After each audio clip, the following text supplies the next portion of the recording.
ನಮಸ್ಕಾರ ವೀಕ್ಷಕರೇ. ದರ್ಶನ್ ಅವ್ರಿಗೆ ಬೇಲ್ ಆಗುವ ಸಾಧ್ಯತೆ ತುಂಬ ಇದೆ ಅಂತಲೇ ಹೇಳ್ಬೋದು. ನೀವೆಲ್ಲ ಕೂಡ ಗಮನಿಸಿರ್ತೀರ. ಕಳೆದ ಒಂದು ದಿನಗಳಿಂದ ಹಲವಾರು ಇನ್ಸ್ಟಾಗ್ರಾಮ್ ಖಾತೆಗಳಲ್ಲಿ ಹಾಗೆಯೇ ಹಲವಾರು ನ್ಯೂಸ್ ಪ್ಲಾಟ್ಫಾರ್ಮ್ಗಳಲ್ಲಿ ದರ್ಶನ್ ಅವರು ಜೈಲಿನಿಂದ ಆದಷ್ಟು ಬೇಗ ರಿಲೀಸ್ ಆಗ್ತಾ ಇದ್ದಾರೆ, ಅವ್ರಿಗೆ ಬೇಲ್ ಆಗ್ತಾ ಇದೆ ಅಂತ ಹಲವಾರು ಚಾನಲ್ಗಳಲ್ಲಿ ನೀವೆಲ್ಲ ಗಮನಿಸಿರ್ತೀರ. ಹಾಗೆಯೇ ನೀವೆಲ್ಲ ಕೂಡ ಗಮನಿಸಿರಬಹುದು, ಕಳೆದ ಒಂದು ಬಾರಿ ಕೂಡ ಸಂಕ್ರಾಂತಿ ಹಬ್ಬದ ಸಮಯದಲ್ಲಿ ದರ್ಶನ್ ಅವರು ಹೊರಗೆ ಇದ್ದರು. ಹಾಗೆಯೇ ಅವರ ಕುಟುಂಬದ ಜೊತೆಗೆ ಅವರ ಸಂಕ್ರಾಂತಿ ಹಬ್ಬವನ್ನು ಅದ್ದೂರಿಯಾಗಿ ಅವರ ಒಂದು ಫಾರ್ಮ್ ಹೌಸ್ನಲ್ಲಿ ಆಚರಿಸಿಕೊಂಡಿದ್ದರು. ಆದರೆ ಈ ಒಂದು ಸಂದರ್ಭದಲ್ಲಿ ಅಂದರೆ ಈ ವರ್ಷ ಅವರು ಸಂಕ್ರಾಂತಿ ಹಬ್ಬವನ್ನು ಆಚರಿಸಕ್ಕೆ ಆಗಿರಲಿಲ್ಲ. ಹಾಗೆಯೇ ವಿಜಯಲಕ್ಷ್ಮಿ ಕೂಡ ಅವರ ಒಂದು ಅಭಿಮಾನಿಗಳಿಗೆ ಒಂದು ಭರವಸೆಯನ್ನು ಕೂಡ ಕೊಟ್ಟಿದ್ರು, ಅತಿ ಶೀಘ್ರದಲ್ಲೇ ಡಿ ಬಾಸ್ ಅವರು ಹೊರಗೆ ಬರ್ತಾರೆ ಅಂತ.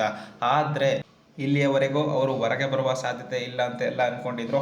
ಆದರೆ ದರ್ಶನ್ ಅವರಿಗೆ ಇಷ್ಟು ದಿನ ಬೇಲ್ ಆಗದ ಕಾರಣ ಏನಪ್ಪ ಅಂದರೆ, ಅವ್ರಿಗೆ ಬೇಲ್ ಆಗೋದಕ್ಕಿಂತ ಅವ್ರು ನಿರಪರಾಧಿ ಅಂತ ಪ್ರೂವ್ ಆಗಬೇಕಾಗಿತ್ತು. ಹಾಗೆಯೇ ಇದೇ ತಿಂಗಳು ಅಂತಂದರೆ ಫೆಬ್ರವರಿ 8ನೇ ತಾರೀಕು ಅವ್ರಿಗೆ ಬೇಲ್ ಆಗುವ ಚಾನ್ಸಸ್ ತುಂಬ ಇದೆ ಅಂತಲೇ ಹೇಳ್ಬೋದು. ಇದು ಯಾವುದೇ ಥರದ ಭವಿಷ್ಯ ಅಲ್ಲ, ಹಾಗೆಯೇ ಯಾವ ರಾಜಕಾರಣಿಗಳು ಈ ಒಂದು ಮಾತನ್ನು ಹೇಳಿಲ್ಲ, ವಕೀಲರೇ ಈ ಒಂದು ಮಾತನ್ನು ಹೇಳಿದ್ದಾರೆ. ನೆಕ್ಸ್ಟ್ ಬರೋ ಫೆಬ್ರವರಿ 8ನೇ ತಾರೀಕು ದರ್ಶನ್ ಅವರಿಗೆ ಬೇಲ್ ಆಗೋ ಚಾನ್ಸಸ್ ತುಂಬ ಇದೆ ಅಂತ ಹಲವಾರು ಇನ್ಸ್ಟಾಗ್ರಾಮ್ ಖಾತೆಗಳಲ್ಲೂ ಕೂಡ ಈ ಒಂದು ಪೋಸ್ಟ್ ಅನ್ನೋದು ಹರಿದಾಡ್ತಿದೆ ಅಂತಲೇ ಹೇಳ್ಬೋದು. ನಿಮಗೇನು ಅನಿಸುತ್ತೆ ದಯವಿಟ್ಟು ಕಮೆಂಟ್ ಮಾಡಿ ತಿಳಿಸಿ. ಹಾಗೆಯೇ ಇದೇ ಥರದ ಸೆಲೆಬ್ರಿಟಿ ಅಪ್ಡೇಟ್ಸ್ಗಳಿಗೆ ಮರೆದ ನಮ್ಮ ಒಂದು ಅಕೌಂಟ್ನ ಸಬ್ಸ್ಕ್ರೈಬನ್ನು ಮಾಡಿಟ್ಕೊಳ್ಳಿ. ಹಾಗೆಯೇ ಪಕ್ಕದಲ್ಲಿರೋ ಬೆಲ್ ಐಕಾನ್ನ ಆಲ್ಗೆ ಸೆಟ್ ಮಾಡಿ. ಯಾವುದೇ ಒಂದು ವೀಡಿಯೋ ಹಾಕೋದ್ರೆ ನಿಮಗೆ ಬೇಗ ನೋಟಿಫಿಕೇಶನ್ ಅನ್ನೋದು ಬರ್ತಾ ಹೋಗುತ್ತೆ.